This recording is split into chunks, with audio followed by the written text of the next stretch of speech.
اچھا، اب آئیے اس کی اہمیت پر۔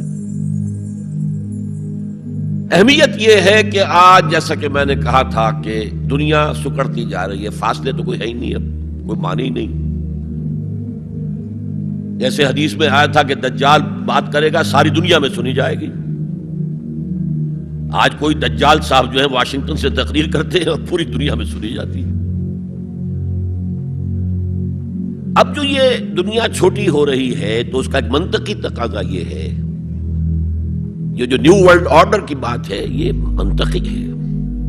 کوئی ایک عالمی ریاست ہونی چاہیے۔ اب یہ چھوٹی چھوٹی ریاستیں، نیشن سٹیٹس وغیرہ، یہ تو لڑتی بھڑتی رہیں گی، اس نے اس کے اوپر چڑھائی کر دی، اس نے اس پر چڑھائی کر دی۔ تو ایک کوئی عالمی ریاست، گلوبل سٹیٹ قائم ہونی چاہیے۔ لیکن اس کے لیے بنیاد کہاں سے لائیں؟ انسانوں کو جوڑیں کیسے؟ وہ تو نسل کی بنیاد پر جو ہے کٹے ہوئے ہیں، رنگت کی بنیاد پر ان کے دلوں کے درمیان جو ہے بودھ ہے۔ انسانیت کو ایک کرنے والی یا ایک ڈوری میں پرونے والی شے کون سی ہے؟ کون سی ڈوری ہے؟ دیکھیے، انہی حالات کا تقاضا تھا لیگ آف نیشنز قائم ہوئی تھی، لیکن چونکہ سارے فاصلے جو ہے خارج میں کم ہوئے ہیں، دلوں کے فاصلے جو کہ تو برقرار ہیں، ناکام ہو گئی، ختم ہو گئی۔ اقبال نے اس کی موت کی پیشن گوئی کی تھی، بیچاری کئی روز سے دم توڑ رہی ہے، ڈر ہے خبر بد نہ میرے منہ سے نکل جائے۔ تقدیر تو مبرم نظر آتی ہے لیکن پیران کلیسا کی دعا ہے کہ یہ ڈل جائے، کسی طرح لیگ آف نیشنز باقی رہ جائے۔ ختم ہو گئی، اب یونائٹڈ نیشنز ہے، بالفعل ختم ہو چکی ہے، سپر پاورز کے مفادات کے تحت۔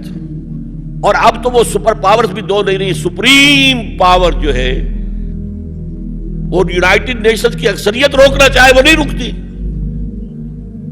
عراق پر حملے کے معاملے میں کون ساتھ تھا ان کے؟ بائی پاس کیا، دفاع ہو جاؤ، ہمیں کوئی حیثیت زبریت نہیں تمہاری۔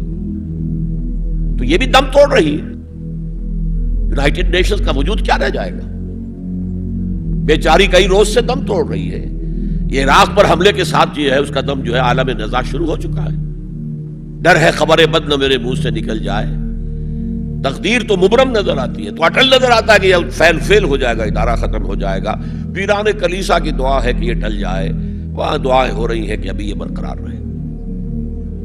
اس پس منظر میں قرآن دو بنیادیں دیتا ہے کہ جو تمام انسانوں کو جوڑنے والی ہیں۔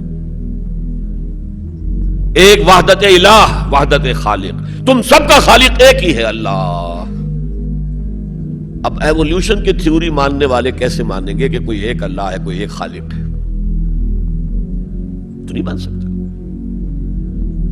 نمبر دو، تم سب ایک ہی جوڑے کی اولاد ہو۔ یا ایھا الناس انا خلقناکم، اے تمام انسانوں ہم نے تم سب کو پیدا کیا۔ وحدت خالق، وحدت الہ، اس پر سب جڑ جائیں گے آپس میں، ہندی ہو، چینی ہو، پاکستانی ہو، ایرانی ہو، امریکی ہو، کالے ہو، گورے ہو، پیلے ہو، سب اللہ کی مخلوق ہو۔ اگر دل میں اللہ پر یقین ہے تو یہ پھر سارے جو فرق ہیں ایویپوریٹ ہو جائیں گے۔ ایک کالے حبشی کو جس کے گھنگریاں والے بال تھے، ہونٹ موٹے موٹے تھے، شین ادا نہیں کر سکتا تھا، اشہدو نہیں کہہ سکتا تھا، اشہدو کہتا تھا، بلال۔ اور حضرت عمر فاروق جو اسلام سے پہلے بڑے نیشنلسٹ تھے، اپنی قرشیت پر فخر، اپنے خاندان پر فخر، اور وہ عمر فاروق جبکہ وہ خلیفہ تھے حضرت بلال کا نام نہیں لیتے تھے سیدنا کے بغیر، سیدنا بلال، سیدنا بلال، سیدنا بلال۔ حضرت ابو بکر کے بارے میں فرماتے ہیں ابو بکر سیدنا وآتق سیدنا، ابو بکر خود بھی ہمارے سردار ہیں، انہوں نے ہمارے سردار کو آزاد کرایا تھا خرید کر۔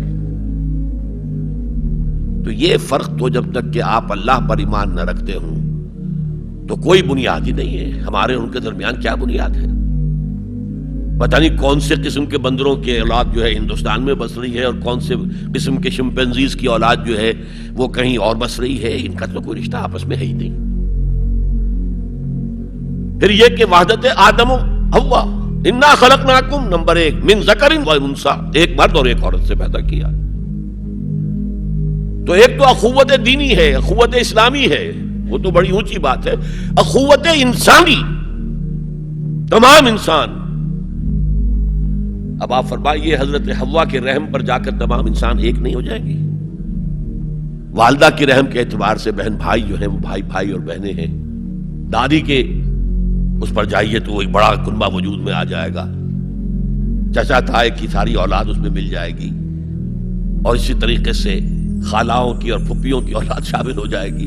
اس سے آگے جائیے، اس سے آگے جائیے، سب جا کر آدم اور حوا پر جمع ہو جائے گا. تو آج جو زمانے کا تقاضا ہے کہ یہ فاصلے کم ہو، نوع انسانی جمع ہو، ایک وحدت ہو جائے، وہ تقاضا صرف اسلام کی بنیاد پر طے ہو سکتا ہے، پورا ہو سکتا ہے. کسی اور کے پاس اس کے لیے کوئی بنیاد نہیں.